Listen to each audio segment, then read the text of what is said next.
잠언 9장에 나타나는 말씀은 두 가지 초청에 대한 말씀입니다.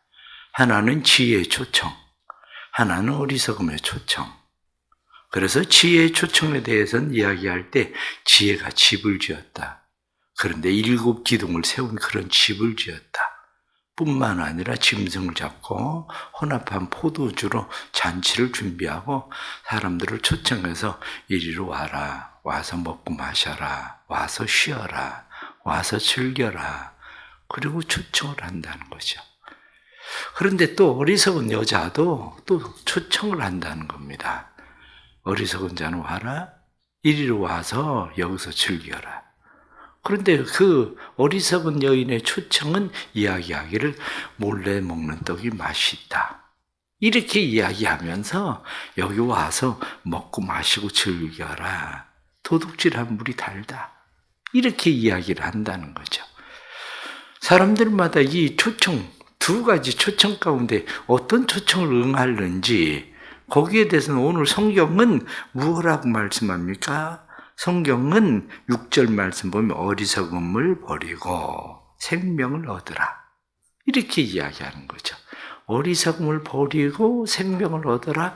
그렇게 지혜는 초청을 하는데 이 어리석은 여자는 초청하기를 어리석은 자는 이리로 와라. 지혜 없는 자에게 이르기를 이리 와라.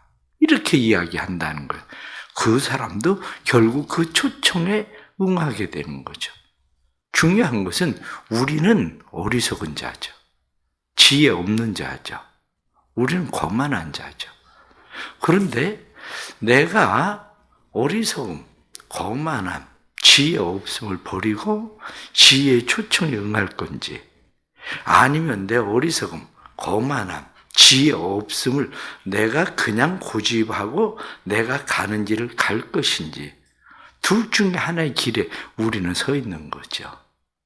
나는 어떤 초청에 응할 것인가? 예수님은 우리에게 분명하게 말씀합니다. 수고하고 무거운 짐진 자들아 다 내게로 오라. 내가 너희를 쉬게 하리라.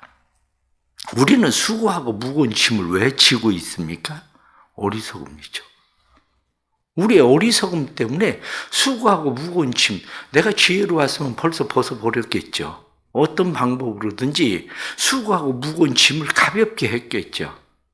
그런데 내가 어리석어서 내가 그것을 벗지 못하는 거죠. 또 한편은 어리석음뿐만 아니라 능력이 없는 거죠. 내가 그것을 벗을 수 있는 능력이. 그런데 그것을 우리가 지혜를 찾을 때에 벗을 수 있는 능력이 생기는 거죠. 근데 오늘 주시는 이런 말씀을 보면서 몇 가지 우리가 다시 생각하려고 하는 것이 있습니다.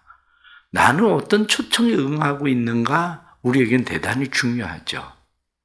그러나 성경을 볼 때에 우리는 성경의 양면성을 우리는 잘 봐야 됩니다. 왜냐하면 성경을 볼 때 성경의 양면성이라고 하는 것은 우리가 손을 볼 때에 손바닥이 있고 손등이 있는 것처럼 성경의 양면성이 뭐냐? 이렇게 이야기하면 지혜가 초청한다. 이렇게 말할 때에 나는 지혜로운 사람인가? 라고 하는 거죠. 나는 다른 사람에게 쉴 곳을 제공할 수 있는 사람인가? 나는 집을 짓는 사람. 7 기둥을 가지고 있다는 것은 웅장함에 대한 이야기죠. 그런데 웅장함에 대한 이야기만 하는 것이 아니라 7 기둥이라는 것은 안전성에 대한 이야기입니다. 기둥이 7개가 있다는 것은 건물이 커서 기둥이 7개가 있을 수 있지만 또 하나는 7개의 기둥이 서 있다는 것은 안전하다는 이야기예요. 그러면 내가 지금 집을 짓는 사람이라고, 지혜로운 집을 짓는 사람이라고 생각하면 나는 성경에 나타난 말씀처럼 짐승을 잡았다. 뿐만 아니라 그가 식물을 먹어라 와서 이야기하는 것처럼 혼합한 포도주를 마셔라 이렇게 말하는 것처럼 다른 사람들이 내 집에서 쉴 만한, 내 집에서 즐길 만한 삶인가? 이 문제예요. 내가 가장이 되었을 때 우리 집에 내 아내나 내 자녀들은 내 집에서 쉴 만한가? 내 집에서 안전한가? 내 집에서 즐거움이 있나? 그럼 난 지혜로운 사람이겠죠. 그런데 내가 가장이 되었는데 우리 집에서 남편을 보는 아내가 생각할 때 어쩌다 저런 인간을 만나서 이렇게 생각하고, 자녀들이 생각할 때 차라리 아버지가 없으면 좋겠다 이렇게 생각을 한다면, 그러면 그 집은 지혜로운 집입니까? 어리석은 사람의 집입니까? 바로 이 문제죠. 지금 어리석은 여인 이렇게 미련한 여인 이렇게 이야기하지만, 나는 어리석은 사람인가 지혜로운 사람인가, 내가 짓고 있는 집이 얼마나 많은 사람들에게 안전과 편안함과 즐거움을 주는 삶을 나는 제공하고 있나, 이 문제죠. 우리는 이러한 일에 대해서 좀 더 잘 생각을 해야 됩니다. 우리가 이런 일에 대해서 좀 더 잘 생각해야 되는 것은, 우리는 예수 그리스도의 초청을 받은 사람이에요. 예수 그리스도의 초청, 수고하고 무거운 짐진 자로서 예수 그리스도의 초청을 받아서 오늘 성경 말씀은 무엇라고 이야기합니까? 이 초청을 받은 사람, 9절 말씀에 보면 지혜 있는 자는 교훈을 더하라. 그가 더욱 지혜로워질 것이요 의로운 사람을 가르치라. 그의 학식이 더하리라. 내가 지혜가 더하고, 내가 학식이 더하고, 내가 더욱더 한마디로 안전한 거처를 마련해서 더욱더 많은 사람들을 지혜롭게, 학식이 더하게, 더 안전하게, 더 즐거운 삶을 제공할 수 있는가, 이 문제죠. 어떤 사람은 그것이 단지 내 집의 식구들에게만 안전을 제공할 수도 있겠지만, 어떤 사람은 내 직장, 내 회사, 내 그룹, 내 국가, 이런 사람들도 사실은 있는 거죠. 그러기에 오늘 주시는 이런 말씀을 생각하면, 나는 어떤 삶을 살고 있는가? 내가 지금 짓고 있는 집은 어떤 집인가? 그저 7 기둥이 세워져 있는 웅장함인가? 아니면 조그마한 기둥 그냥 세워져 있는 초가집 같은 그런 집을 짓고 그냥 우리 식구들만 안전하면 되지라는 그 정도인가? 아니면 누군가가 내 집에 거하고 싶은 생각 없이 뛰쳐나가고 싶은 그런 집을 나는 짓고 있는가? 그 생각을 해야 되는 거예요. 뿐만 아니라 오늘 말씀에 보면 7절 말씀에 거만한 자를 징계하는 자는 도리어 능력을 받고 악인을 책망하는 자는 도리어 흠이 잡히느니라. 그러면 말씀에 나타나는 것을 바꾸어서 생각해 보세요. 거만한 자, 악인. 누가 거만한 자고 누가 악인입니까? 나는 다른 사람들이 나에게 책망을 할 때에 책망을 받아들일 수 있는 마음이 있나? 이 문제겠죠. 사실은 내가 다른 사람을 책망하는 일, 오늘 성경에 나타난 말씀은 거만한 사람 징계하지 마라, 악한 사람들 책망하지 마라, 오히려 네가 그러다가 네가 상한다, 이렇게 말하죠. 그러면 누군가가 나에게 책망할 수 있는 사람이 되어 있나, 나는? 누군가가 나한테 저 사람한텐 아무 소리도 하지 마, 이렇게 이야기하는 인간이 되어 있나? 바로 이 문제라고요. 왜냐? 이 지금 본문에 계속 나타나는 7절 말씀에 거만한 자, 악인 이렇게 나오죠. 그 뒤에 나오는 13절에 미련한, 이 미련, 그러면서 어리석어서, 어리석다, 미련하다, 어리석다, 이렇게 본문이 나타나고, 그 뒤에도 16절에도 어리석은 자, 지혜 없는 자, 이렇게 말씀하고 있는데, 거만한 자, 악한 사람, 어리석은 자, 지혜 없는 자의 특징이 뭐냐? 특징이 몇 가지 있는데, 첫째, 남의 간섭을 받기 싫어한다. 그게 첫 번째 특징이에요. 내 인생 간섭하지 마. 자녀들 가만히 보세요. 엄마 간섭하지 마, 상관하지 마. 그럼 엄마가 상관 안 하면, 아버지가 상관 안 하면 누가 지 인생을 상관할 건데. 그런데 애들이 늘 하는 소리가 엄마 간섭하지 마, 상관하지 마, 아버지 잔소리 하지 마. 이게 뭐냐? 오늘 성경에 나타난 말씀처럼 거만한 자고 악한 자고 지혜 없는 자고 어리석은 자예요. 이게. 그러니까 이런 사람들의 특징이 한결같은 게 뭐냐? 이런 사람들은 간섭받기를 싫어해요. 간섭받기 싫다는 얘기가 무슨 얘기냐? 다른 사람에게 쓴소리를 듣기 싫어해요. 쓴소리도 들어야 그것이 약이 되는데 쓴소리를 듣기 싫어해요. 쓴소리를. 그러니까 입에 다른 것만 먹고 싶은 거지. 그런데 자기 입에 단 게 뭔데? 오늘 성경 말씀은 그 입에 단 것을 17절 말씀 보면 도둑질한 물이 달고 몰래 먹는 떡이 맛있다. 이거거든요.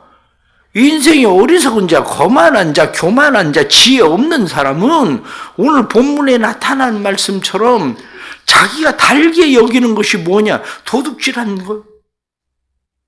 뿐만 아니라 몰래 먹는 거예요. 그러나 다른 사람의 간섭을 받기 싫어하고 그리고 쓴소리를 듣기 싫어하는 거 문제가 심각한 겁니다. 교인들 가운데도 그래요. 목사님, 저 내버려 두세요. 제가 알아서 신앙생활 할게요. 제가 알아서 신앙생활 하려면 집에서 혼자 하지 뭐하러 교회를 나와. 그렇지 않아요? 그럼 집에서 혼자 하지 뭘 교회 나와. 인터넷 많은데 뭘 인터넷 영상으로 배우고 듣고 자기 혼자서 그냥 은혜 받았다고 예배 드리고 그러면 되는 거지. 자기 인생에 뭘 간섭하지 말라고 그래. 이게 어리석은 거고 이게 교만한 거지. 이게 거만한 거, 이게 지혜가 없는 겁니다. 어리석고 거만하고 교만한 사람, 지혜 없는 사람의 특징은 깨닫지 못한다는 거예요. 반복해서 들어도 깨닫지 못한다는 거. 이렇게 생각을 해보세요. 누군가가 나한테 싫은 소리를 해요. 그러면 내가 상관하지 마 이렇게 얘기를 했습니다. 그런데 그 사람이 다시 나한테 얘기를 해요. 그러면 상관하지 마가 아니라 내가 그 사람에 대해서 신경이 쓰이면 그래도 지혜로운 사람이요. 그런데 저 인간 뭔데 나한테 계속 간섭하는 거야? 저가 아예 입을 막아버려? 이게 어리석은 거요. 이게 누군가가 나한테 쓴소리를 하고 나한테 잔소리 같은 소리를 하고 누군가 나한테 책망을 하고 그럴 때에 그 사람을 아예 멀리 해버린 사람, 오늘 성경에 나타난 말씀처럼 이 사람들 책망하지 마라 그러면 오히려 너를 상할 것이다 이렇게 말하는 사람, 이런 사람들이라면 인생은 곤란해지는 거예요. 때로는 우리가 이야기할 때 지도 편달을 바랍니다. 이렇게 얘기하잖아요. 편달이라고 하는 게 뭔데요? 편달이라고 하는 것은 채찍질 편이에요. 그리고 매질, 다리. 한마디로 나한테 채찍질과 매질을 해 주십시오. 그게 편달이에요. 편달. 성경이 말씀하고 있는 이런 말씀을 한쪽으로만 우리가 성경을 읽으면 거만한 사람에게는 그래 그 사람들한테 말해봐야 소용이 없으니까 공연히 얘기했다가 나만 능욕을 당하고 공연히 얘기했다가 나만 흠잡히니까 아예 얘기하지 말아야 되겠다. 정말 그렇습니까? 그렇지 않아요. 왜냐?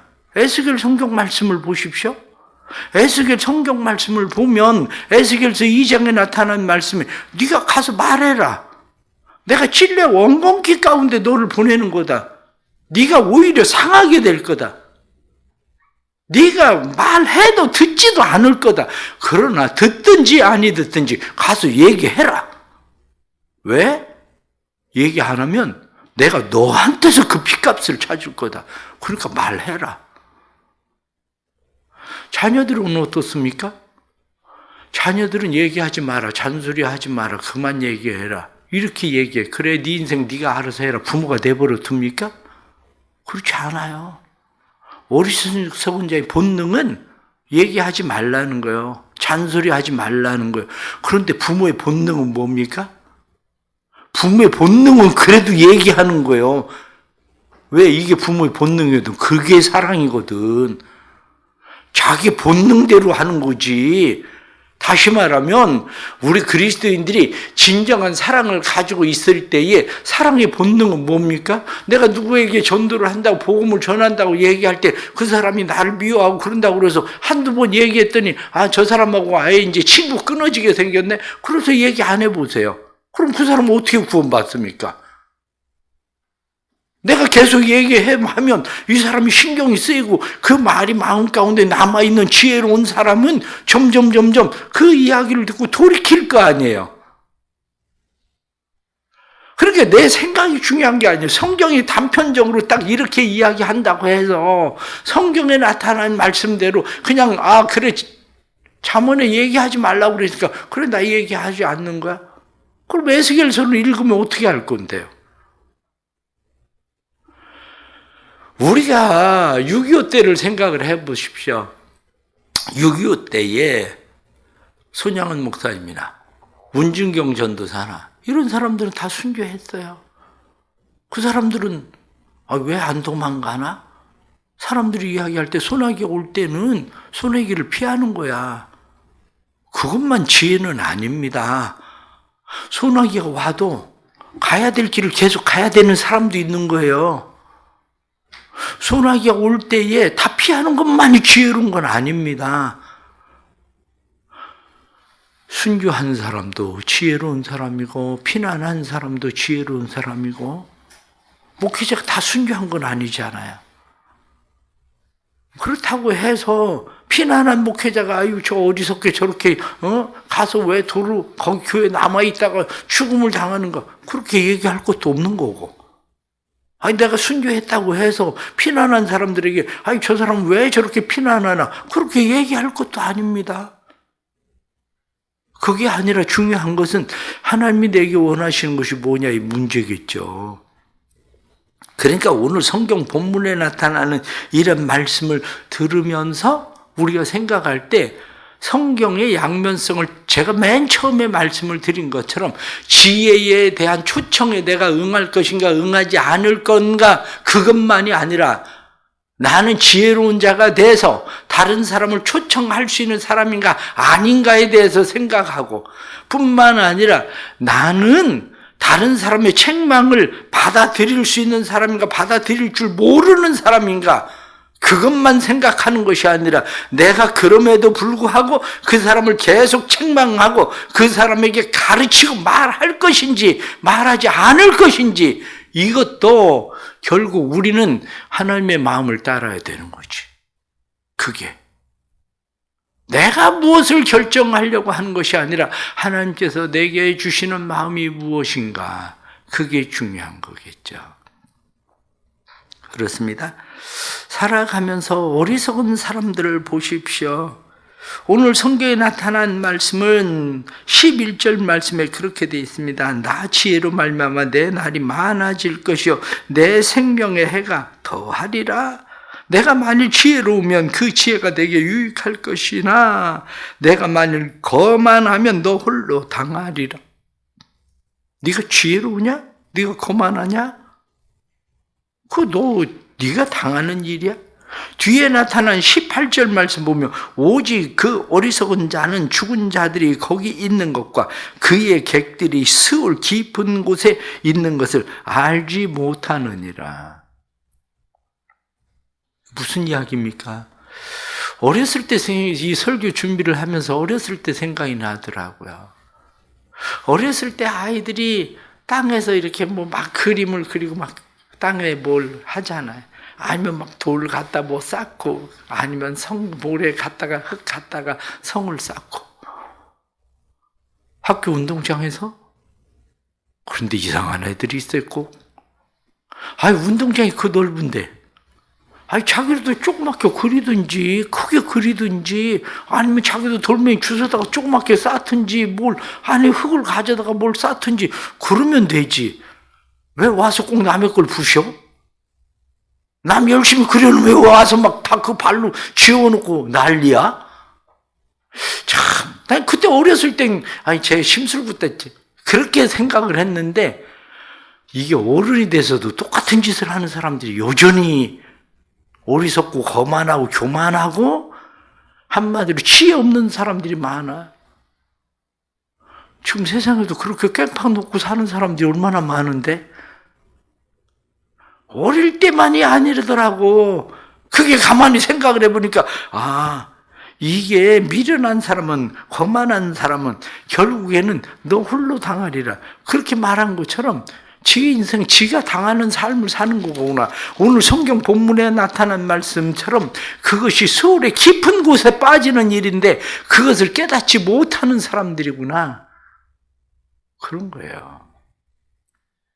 결론적으로 오늘 성경에 나타난 말씀을 우리가 보면 그렇습니다. 나는 지혜로운 사람인가 어리석은 사람인가? 내가 지혜로워서 주님의 초청에 나는 응할 수 있는 사람인가? 다른 사람의 지혜의 초청에 나는 응하는 사람인가? 그 사람들의 책망과 교훈을 나는 받아들일 수 있는 사람인가? 이 문제겠죠. 뿐만 아니라 나는 지혜로운 사람이 돼서 다른 사람에게 쉴 곳과 그 사람들에게 즐거움을 줄 수 있는 사람인가? 아니면 다른 사람들을 책망하고 교훈해서 그들로 하여금 어리석음에서 돌이킬 수 있는 사람인가? 바로 이 문제겠죠. 우리의 삶이 어디에 속해 있습니까? 좀 더 지혜롭길 바랍니다. 주님의 초청에 응할 수 있는 사람, 초청에 응해서 그곳에서 쉼과 평안함과 안식을 누리는 것뿐만 아니라 내가 누리는 쉼과 평안함과 안식을 다른 사람에게 제공해 줄 수 있는 사람, 주님의 지혜를, 말씀을 듣고 내가 성경에 나타난 말씀처럼 지혜가 내게 유익할 것이다 이렇게 말씀한 대로 유익한 삶을 누리는 것뿐만 아니라 다른 사람들을 유익하게 이끄는 사람, 이것이 우리의 삶의 지혜로운 사람이다. 오늘 성경은 우리에게 그것을 말씀해 주고 있는 거죠. 우리 사랑하는 성도들의 삶에 이 하나님의 은혜가 있기를 주의 이름으로 축복합니다. 그래서 우리로 인해서 가정에 참된 쉼과 평안과 안식이 있고 내 주변에 있는 사람들이 내 곁에 오면 쉼과 평안과 안식이 있고 뿐만 아니라 나 때문에 그들이 지혜가 더하고 학식이 더하고 그들의 삶에 하나님께서 주시는 은혜를 누리게 되는 그러한 복 있는 지혜로운 사람들이 될 수 있기를 간절히 바랍니다. 기도하겠습니다. 하나님 아버지 감사합니다. 오늘도 은혜 주셔서 말씀 주시니 감사합니다. 저희들이 지혜로운 사람들 되게 하여 주옵소서. 뿐만 아니라 지혜로운 사람 되어 다른 사람을 초대할 수 있는 사람이 되게 하여 주옵소서. 주님의 초대에 응하여 그곳에서 참된 쉼과 평안과 안식을 얻을 수 있도록 도와주시고 또한 다른 사람들에게 참된 쉼과 평안과 안식을 줄 수 있는 사람이 되도록 은혜 베풀어 주옵소서. 저희들은 어리석습니다. 어리석어서 거만해서 우리는 지혜가 없어서 타인의 간섭을 받으려 하지도 않고 쓴소리를 싫어하고 우리의 삶에 하나님 어리석음이 많으나 그러나 우리를 깨우쳐 주시고 주의 성령께서 우리로 하여금 지혜의 사람들로 만들어 주옵소서. 사랑하는 교회 안의 성도들에게 은혜를 베풀어 주시고 교회 안의 성도들이 하나님 앞에 참된 지혜자들로 변화하도록 도와주옵소서. 참된 지혜자가 돼서 하나님의 말씀에 거하게 하여 주시고 말씀을 따라 살 수 있도록 도와주셔서 예수 안에 쉼과 평안과 안식을 얻는 성도들이 되도록 만들어 주옵소서. 자라는 교회에 은혜 주셔서 다니엘 기도회를 통해서 성도들이 하나님의 은혜를 누림이 있도록 도와주시고 또한 오이코스들을 위해서 기도하는 마음에 은혜를 부어주셔서 그들이 듣든지 듣지 않든지 복음을 끊임없이 전할 수 있는 그런 마음도 허락해 주옵소서. 그래서 영혼들이 주께로 돌아오게 하시고 영혼의 추수를 거두게 하시는 은혜가 임하도록 축복해 주옵소서. 수능시험을 앞두고 있는데 우리 사랑하는 자녀들에게 은혜 주셔서 믿음으로 준비하고 계획하는 인생의 길들 하나님의 손에 있음을 늘 믿고 확신하게 해주셔서 하나님 안에 참된 평안과 쉼을 얻을 수 있는 믿음의 자녀들 되도록 도와주시고 인생의 계획하고 목적하는 일 이루시고 성취하시는 하나님께서 이루시고 성취하시는 주의 은혜를 보도록 성령님 역사하여 주옵소서. 이 하루도 성령님 도와주시고 은혜를 더하여 주옵소서. 예수님의 이름으로 기도드리옵나이다. 아멘.